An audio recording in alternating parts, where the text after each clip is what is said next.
रुपाली तुमचं पुन्हा एकदा खूप खूप स्वागत करते आजच्या एका नवीन ब्लॉगमध्ये। तर आज आहे वटपौर्णिमा आणि पूजा जी आहे ती माझी वडाची झालेली आहे।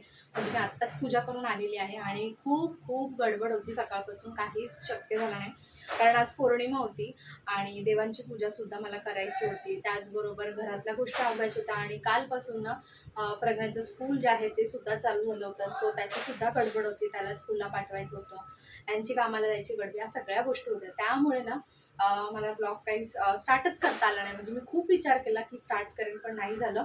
तर आता पूजा वगैरे करून आली, असा सिंपल लुक असा केलेला आहे मी।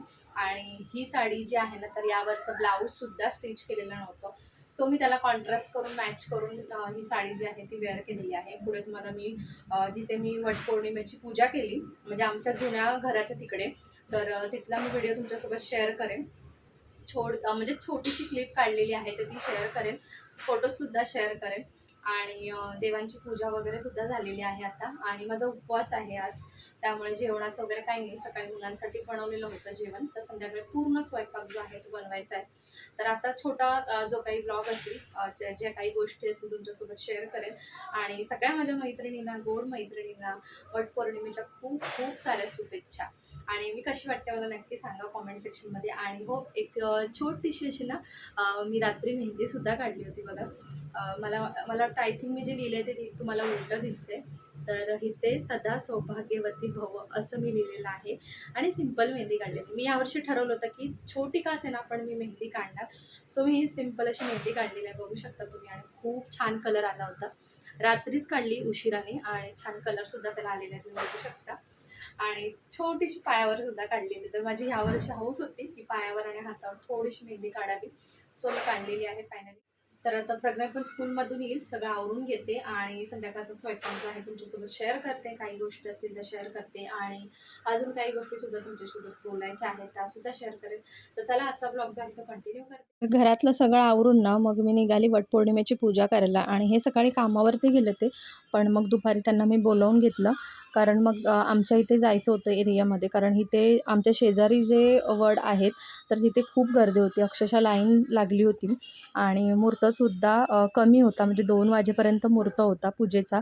सो म्हटलं त्याच्या आधी मला पूजा करून यायची होती, त्यामुळे म्हटलं मी विचार केला की आम्ही जिथे पहिलं राहत होतो चाळीमध्ये तर तिथेच जाऊन मी पूजा करावी, कारण तिथे गर्दी पण नसते आणि एकदम आरामात व्यवस्थित पूजा करायला मिळते। कारण इतक्या वर्ष आम्ही आता चाळीत राहिलो त्यामुळे ना खूप साऱ्या बायका ज्या होत्या तिकडच्या त्या माझ्या ओळखीच्या होत्या आणि जेव्हा ओळखीचे लोक मिळतात, आपल्याला भेटतात, तेव्हा चांगलं वाटतं आपल्यालासुद्धा।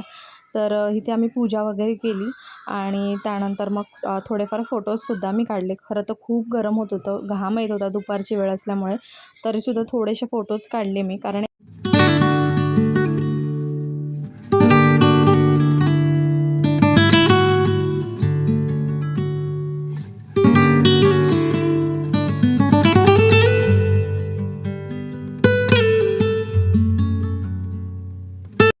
तर आपली ना भारतीय संस्कृतीच खूप छान आहे। खूप वेगवेगळ्या गोष्टींचं ना आपल्या आयुष्यामध्ये खूप वेगवेगळं महत्त्व आहे आणि या गोष्टींना आपण जेव्हा पाळतो, करतो, मनापासून सगळं साजरं करतो ना, त्यावेळेला आपल्यालासुद्धा फार छान वाटतं, छान एक फिलिंगसुद्धा येते आणि या गोष्टींना ज्याला करायला आवडतात ना त्याला कळत असेल की त्याचं महत्त्व काय आहे।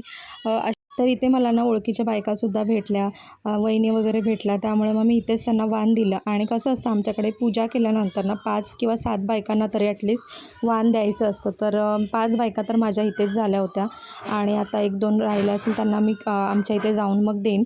पूजा करून घरी आलो आणि आमच्याकडे अशी पद्धत आहे की पूजा केल्यानंतर नवऱ्यालासुद्धा एक वाण द्यायचं आणि त्यानंतर जे मणी ओवलेले असतात आपण धाग्यामध्ये, तर ते नवऱ्याच्या हातूनच बांधून घ्यायचं। तर ते घेतलं, त्यांच्या पाया पडली आणि इकडे थोडे जोक्स झाले होते त्यामुळे आम्ही खूप हसत होतो। आणि ही बघू शकता तुम्ही माझी मेहंदी। इव्हनिंग झाली होती आणि सकाळपासून खूप जास्त धावपळ केली होती, त्यामुळे मी खूप थकली होती। साडी वगैरे चेंज केली, त्यानंतर मी थोडा अर्धा तास रेस्ट केला कारण माझ्यात अजिबात त्राण नव्हता आणि आज उपवास होता, त्यामुळे ना अशीच एनर्जी थोडीशी डाऊन होती। तर आता संध्याकाळ झाली, म्हटलं दिवाबत्ती करून घ्यावं आणि इथे ना मी खरं तर धूप लावणार होती, म्हणजे धूप करणार होती, पण प्रज्ञेला लोलाला थोडासा खोकला आहे त्यामुळे मग मी ते टाळलं आणि ते कापूरच घेतला मी आणि त्याचीच आरती केली. जे काही मला मंत्र वगैरे मी जे म्हणते तर ते कापूर जाळूनच केलं आणि ना वेगळा आनंद होता आज आरती करण्याचा. त्याचं कारण म्हणजे हे भांडं कापूर म्हणजे काय म्हणतात त्याला, धूपदाणी म्हणतात. तर ती आणली होती ना नवीन, तुमच्यासोबत शेअर केली होती, टेराकोटाची आहे ती. तर त्याचा आनंद वेगळा होता. जेव्हा पण नवीन वस्तू घरात येते ना तर ती वापरण्याचा जो आनंद असतो ना माझा, तो वेगळाच असतो. कधी एकदा ती वस्तू वापरायला काढते असं मला होऊन जातं, अगदी लहान मुलांसारखं. तर स्वयंपाकामध्ये ना छोलेची भाजी बनवली होती, थोडी ग्रेव्हीवाली. त्यानंतर गव्हाच्या पिठाच्या पुऱ्या, भात आणि दुपारी डाळ वगैरे बनवली होती मुलांना, तर ती थोडीशी होती. आणि बाहेरूनच मी आम्रखंड मागवला होता, कारण गोड अजून काही वेगळं बनवण्याची माझ्यात ताकद नव्हती. खूपच थकली होती मी, सकाळपासून खूप धावपळ झाली होती. आणि अजून बऱ्याचशा गोष्टी आता 2-3 दिवस खूप बिझी जाणार होत्या मला. म्हणजे काही गोष्टी आहेत, तर खरं तर मी विचार केलेला की व्हिडिओच्या सुरुवातीला सुद्धा सांगितलं होतं की तुमच्यासोबत मी आजच शेअर करेन त्या गोष्टी. पण म्हटलं चला जाऊ दे, आजचा ब्लॉग छान आहे, तर म्हटलं उद्या आपण शेअर करू. तर इथे बघा पुरी वगैरे माझी होती तळून झाली आणि अशी एक पहिली पुरी जी असते ना, तर आपण नेहमी नाही काढून ठेवत असतो अग्निदेवाला किंवा तुम्ही म्हणू शकता अन्नपूर्णे मातेला. तर ह्या नेहमी काढल्या जातात, म्हणजे सगळ्यांच्याच घरी शक्यतो असं होतं तळणीचे पदार्थ केल्यानंतर. तसा माझा स्वयंपाक रेडी झालेला आहे, आता जेवण करून घेतो आणि आजचा व्लॉग जो आहे तो सुद्धा मी इथे सेंड करते. आय होप तुम्हाला माझा छोटासा वटपौर्णिमेचा व्लॉग आवडला असेल.